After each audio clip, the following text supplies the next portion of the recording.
Nursing വിദ്യാർത്ഥിനി അമ്മു സജീവിന്റെ മരണത്തിൽ 3 സഹപാഠികളുടെ arrest രേഖപ്പെടുത്തി. ചുട്ടിപ്പാറ SME നഴ്സിംഗ് കോളേജിലെ 4ാം വർഷ വിദ്യാർത്ഥികളായ അലീന ദിലീപ്, AT അക്ഷിത, അഞ്ജന മധു എന്നിവരാണ് അറസ്റ്റിലായത്. ഇവരെ ഇന്നലെയാണ് കസ്റ്റഡിയിലെടുത്തത്. 3 പേർക്കുമെതിരെ ആത്മഹത്യാ പ്രേരണ കുറ്റം ചുമത്തി. ഇവരുടെ വിശദമായ മൊഴിയെടുത്ത ശേഷം കൂടുതൽ വകുപ്പുകൾ ചുമത്തിയേക്കും. സാമ്പത്തികമായി ബന്ധപ്പെട്ട വിഷയങ്ങളിലടക്കം 3 പേരും അമ്മുവിനെ കുറ്റപ്പെടുത്തിയിരുന്നുവെന്നാണ് വിവരം. ഈ മാസം 15-നാണ് ഹോസ്റ്റൽ കെട്ടിടത്തിൽ നിന്ന് താഴേക്ക് ചാടി അമ്മു ജീവനൊടുക്കിയത്.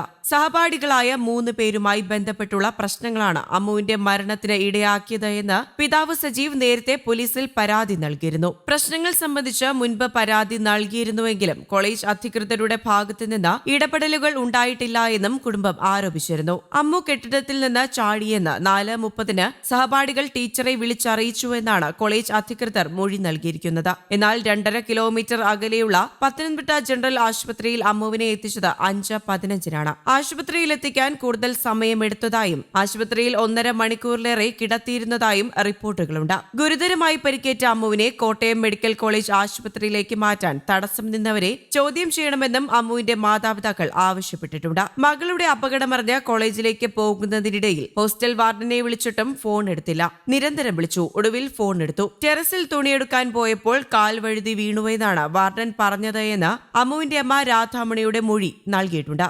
അമ്മു സജീവിന്റെ മരണത്തിൽ ദുരൂഹത ആവർത്തിക്കുകയാണ് കുടുംബം. അമ്മു ഒരിക്കലും ആത്മഹത്യ ചെയ്യില്ല എന്ന് സഹോദരൻ അഖിൽ സജീവ് പറഞ്ഞു.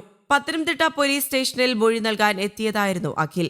ആരോപണ വിധേയരായ 3 സഹപാഠികൾക്കും കോളേജിനും ഹോസ്റ്റലിനും അമ്മുവിന്റെ മരണത്തിൽ പങ്കുണ്ടെന്ന് ഉറച്ചു വിശ്വസിക്കുന്നു. പോലീസിന് വിശദമായ മൊഴി നൽകി. പോലീസ് അന്വേഷണം തൃപ്തികരമാണ്. അമ്മുവിന്റെ ഫോൺ വിശദാംശങ്ങൾ ഉൾപ്പെടെ പോലീസ് പരിശോധിച്ചിട്ടുണ്ട്. മരണത്തിൽ ഗൂഢാലോചന നടന്നതായി സംശയമുണ്ടെന്നും ആരോഗ്യമന്ത്രിക്കുൾപ്പെടെ പരാതി നൽകുമെന്നും അഖിൽ പറഞ്ഞു. കുടുംബം ആവശ്യപ്പെട്ടാണ് അമ്മുവിനെ തിരുവനന്തപുരം മെഡിക്കൽ കോളേജിലേക്ക് മാറ്റിയത് എന്ന് പത്തനംതിട്ട ജനറൽ ആശുപത്രി അധികൃതരുടെ വാദം സഹോദരൻ നിഷേധിച്ചു. അമ്മുവിനെ തിരുവനന്തപുരം മെഡിക്കൽ കോളേജിലേക്ക് മാറ്റാൻ കുടുംബം ആവശ്യപ്പെട്ടിട്ടില്ല. അമ്മുവിന്റെ ഒപ്പമുണ്ടായിരുന്ന ആരോ ഒരാൾ തെറ്റിദ്ധരിപ്പിച്ചാണ് തിരുവനന്തപുരം മെഡിക്കൽ കോളേജിലേക്ക് കൊണ്ടുപോയത്. അത് ആരാണെന്നറിയില്ല. അമ്മയുടെ വീട് കോട്ടയമാണ്. അടുത്തുള്ള കോട്ടയത്തേക്ക് കൊണ്ടുപോകാതെ തിരുവനന്തപുരത്തേക്ക് എത്തിക്കാൻ കുടുംബം ഒരിക്കലും ആവശ്യപ്പെടില്ല. ആശുപത്രിയിൽ കാലതാമസമുണ്ടായി. ഹോസ്റ്റലിൽ പലതും സംഭവിച്ചിട്ടുണ്ട് എന്ന് സംശയിക്കുന്നതായും അഖിൽ പറഞ്ഞു. അതേസമയം അമ്മുവിന്റെ മരണത്തിൽ കുറ്റക്കാരായ പ്രിൻസിപ്പൽ ഉൾപ്പെടെയുള്ളവർക്കെതിരെ നടപടി സ്വീകരിക്കണമെന്നാവശ്യപ്പെട്ടും നേതാക്കൾക്കെതിരെ